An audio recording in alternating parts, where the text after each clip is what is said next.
Nous sommes sur le stand eGym avec Amélie. Bonjour Amélie, alors on va se tutoyer parce qu'en vrai on se tutoie.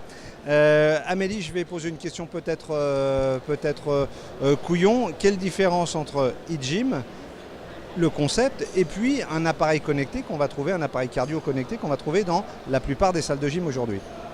Alors Pascal, bonjour. La différence entre un appareil connecté et eGym, c'est que simplement un appareil connecté est un appareil qui est mis sur Internet et qui propose une multitude de fonctions liées à l'Internet. Skyper avec sa mère, aller sur Amazon, proposer différents programmes, etc.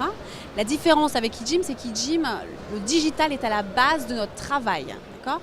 Nous récoltons le feedback utilisateur, nous l'analysons pour comprendre profondément les comportements clients et ensuite développer les solutions qui auront un impact sur la rentabilité du club. D'accord ? Voilà la différence entre un concept et un équipementier qui propose une multitude de fonctions. Nous proposons seulement les fonctions qui ont un impact sur la rentabilité du club, sur la fidélisation. Bon, je crois que j'ai compris, c'était assez pédagogique. eGym, c'est pas français, c'est allemand.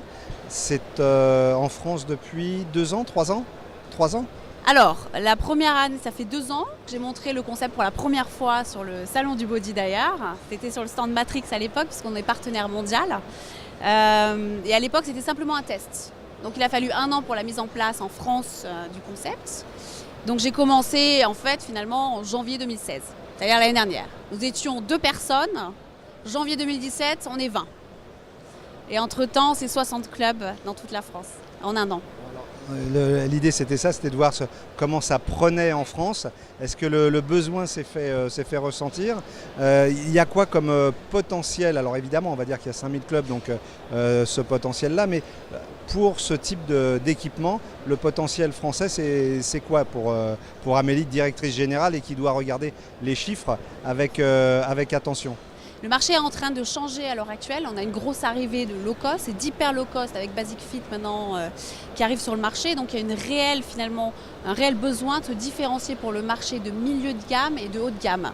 Le seul moyen de se différencier, c'est sur l'encadrement, sur la fidélisation adhérent et sur l'humain. Donc on apporte ces outils-là pour ces clubs-là pour qu'ils puissent finalement être plus performants sur leur fidélisation, avoir une meilleure rentabilité à la fin. Bon, alors je suis sûr que tu ne vas pas me dire le contraire, mais l'idée malgré tout c'est de dire quels sont les résultats avec les premiers clubs qui ont commencé.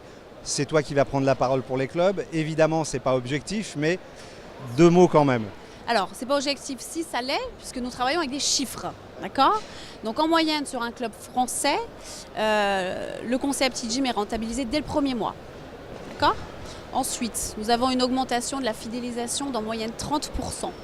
Une augmentation du taux de transformation d'en moyenne 25%. Nous avons une conversion des adhérents musculation qui est normalement de 30%. 30% des utilisateurs font de la musculation en salle. Avec eGym, c'est 95% des adhérents convertis et séduits par la musculation. D'accord ? Donc voilà quelques indices si tu veux. Voilà. Bon, je pense que à la fois j'ai compris le concept, j'ai compris son importance et j'ai compris qu'il fallait venir te voir pour qu'on puisse rentabiliser, augmenter et fidéliser. Exactement. Peut-être juste un dernier mot sur le concept en soi. D'accord ? Donc eGym, c'est un concept basé sur 3 outils. La première chose, c'est des appareils intelligents qui garantissent du résultat à chaque adhérent. La deuxième chose, c'est un outil de suivi pour les coachs qui priorise en temps réel en fait quel adhérent est à aller voir et pourquoi. Et la troisième chose, c'est une application motivation pour les adhérents qui leur fait comprendre quel est l'impact du sport sur leur corps et qui en fait les invite à revenir plus régulièrement à la salle pour augmenter leur assiduité. Bon, donc on parle encore de fidélisation, on est bien d'accord. Elle est très forte. Merci Amélie. Merci Pascal.